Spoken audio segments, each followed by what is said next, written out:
Nintendo. What honestly can be said about this company that hasn't been said over the past 3 decades? They're easily the most influential gaming company of all time and have shown time and time again that they're capable of providing gamers around the world with an experience like no other. And there goes another. Whether it's driving and competing with your friends in Mario Kart, slashing your way through Hyrule in Legend of Zelda, or sucking people up in Kirby, you're bound to have an amazing time playing through one of Nintendo's glorious IPs. They certainly put quality over quantity, as they have many critically acclaimed games and are known for putting their overall best into crafting these games. Surely over the past decades, of all the hundreds of games that Nintendo has released, there definitely has to be some which have not only gone under people's radar, but have certainly been forgotten. For every Breath of the Wild, there's an obscure Zelda game out there. For every Mario Party 4, because that's the definitive Mario Party game, there's a Mario Party 7. I mean, who even played Mario Party 7? Only losers play that game, and I'm sure that even those losers forgot about that game. That's right, Greg. Didn't you? Didn't you? Which is why I'm going through a list of Nintendo's games that many people may have forgotten over time. Like this game right here, Wario Land Shake It, released in 2008 on the Nintendo Wii. I mean, the Wario franchise has always been a low seller and has always gone under people's radar, but to release a Wario game in 2008? You didn't build that. In that economy? What were they thinking? Anyway, Wario Land Shake It was a great platformer for Nintendo Wii, and since it was the Wii, you know they had to tack on motion controls. And Shake It is even in the damn title. What do you think was going to happen? But Wario Land Shake It had amazing graphics. It utilized these 2D graphics while keeping in touch with the platforming ways of the past. And it was your typical Wario style game filled with bashing enemies, heads in, and other stupid stuff. The characters in the game are designed very well too. Captain Syrup, the Shake King, and Murphle are all unique designs. But even better than these designs is the anime. I guess? But the anime is animated fluently. I'd actually like to see animation like this used in other Wario games, or heck, even other Nintendo games. It'd be great to see it return. However, since no one really bought this game, thanks Obama, and since it's forgotten in time, we're actually not sure if there will be another Wario platforming game due to its low cell performance. Did somebody say low cell performance?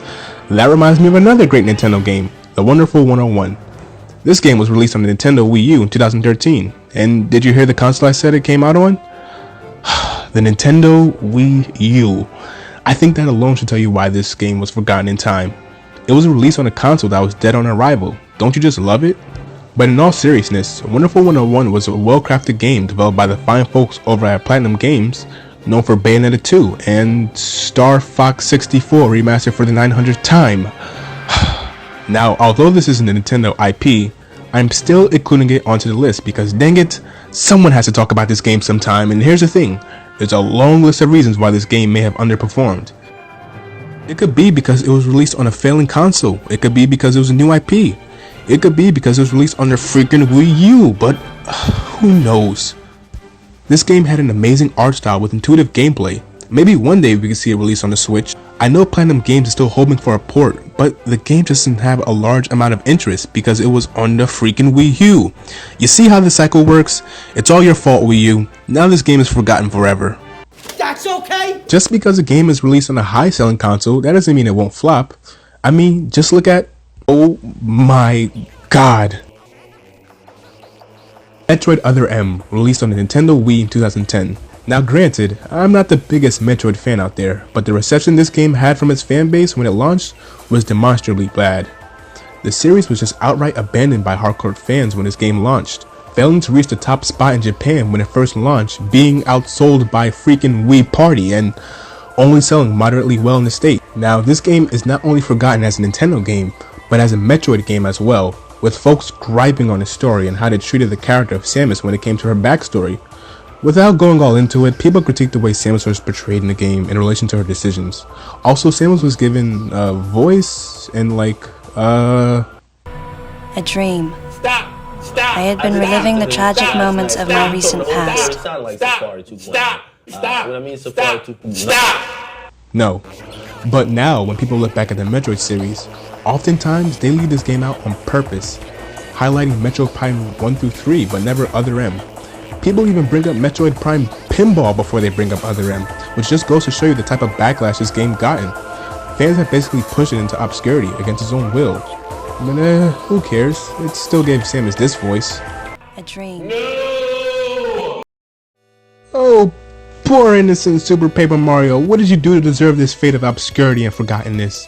Super Paper Mario had the unlucky destiny of releasing after the critically and commercially acclaimed Paper Mario The Thousand Year Door, which revolutionized the RPG mechanic of the original Paper Mario on the Nintendo 64. Fans waited 3 full years for the next installment of Paper Mario, hoping that it would continue the innovative path of the Thousand Year Door, but nope. Instead, Nintendo pulled a Nintendo and gave fans a freaking platformer when they never asked for it. And actually, it wasn't that bad. Sure, the core features from the Thousand Year Door were gone, but at least we had a funny story. And this guy... Sure, you couldn't do the well-timed RPG battles, but could you do this in Thousand Year Door?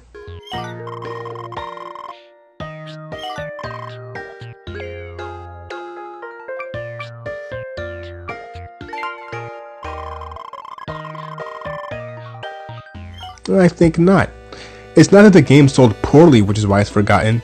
It's that this game came out at the wrong time in the Paper Mario franchise.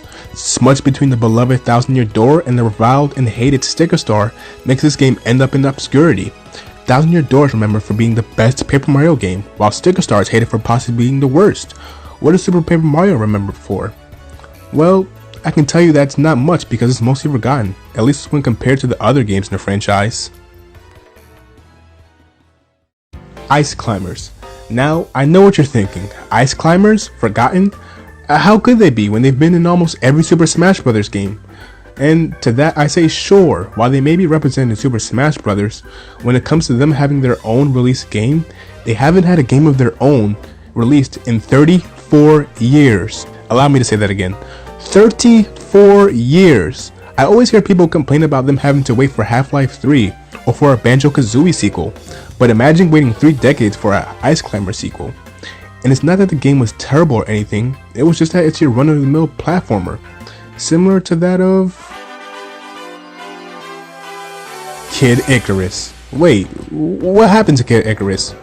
Okay, so Nintendo makes a game in 1987 called Kid Icarus on the NES, and no one really thinks anything of it despite it selling over 1 million copies and garnering a cult following.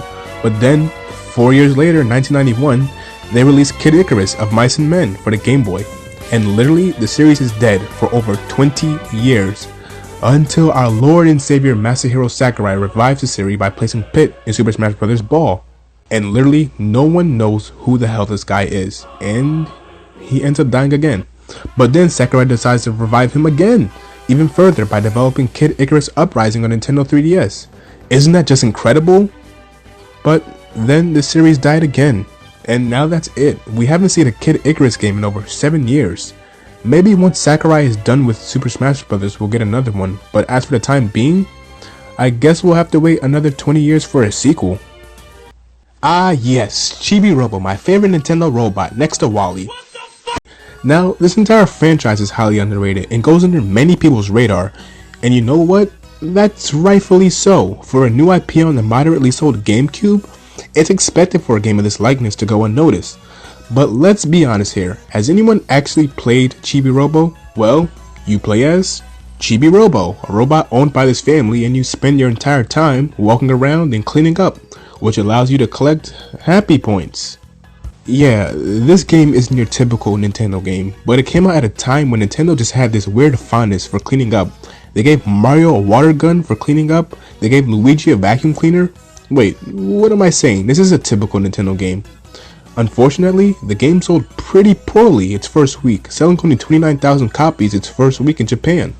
But that didn't stop Nintendo from making sequels. Well, on the DS and 3DS that is.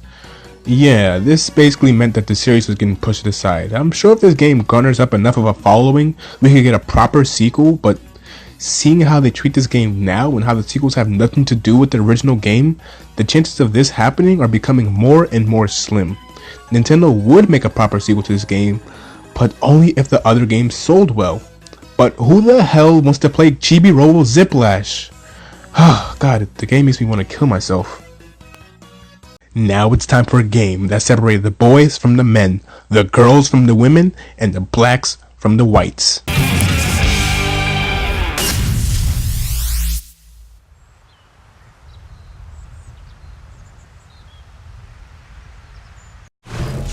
Super Mario Strikers Charge is good lord, this game was amazing. It was just everything you could want in a soccer game, well, aside from decent online play. But man, this game blew my pants off as a kid. I remember going to Toys R Us as a kid and seeing the box art for this game and almost dying on the spot. First off, this game was rated E for ages 10 and up, and I was only 9, so I couldn't pick the game up because that'd be illegal. But it just blew me away at how cool this game looked. It had explosions, cool cinematics, more explosions, but most of all, it had creativity. It even went on to sell 1 million copies worldwide. So you would be asking yourself, where is the series now? And truthfully, I don't know. This game was a sequel to Mario Strikers on the GameCube, and to be fair, that game sold pretty well too. But now the series is just gone. Now Mario Soccer is just no more. Well, to be fair, there was that one soccer mini game in Mario and Sonic at the 2016 Rio Games, but who the heck wants to play that? Also, why is Sonic running so slow? Isn't he the fastest thing alive? You freaking bricks! When will you learn? What? No? Okay. It just seems like as time goes on, this game is just being forgotten more and more, which is unfortunate because it was a well-polished soccer game. Who knows if we'll get a sequel to this? Seeing as how there was a Mario Tennis game released last year, maybe there is a chance that we can get this game. But as of now, it's been over 10 years since we ever got a Mario soccer game, and that's unfortunate.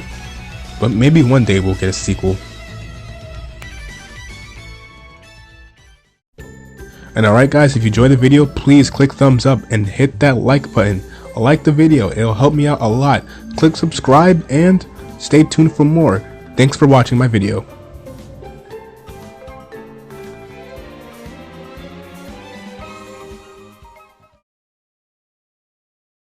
That you didn't build that.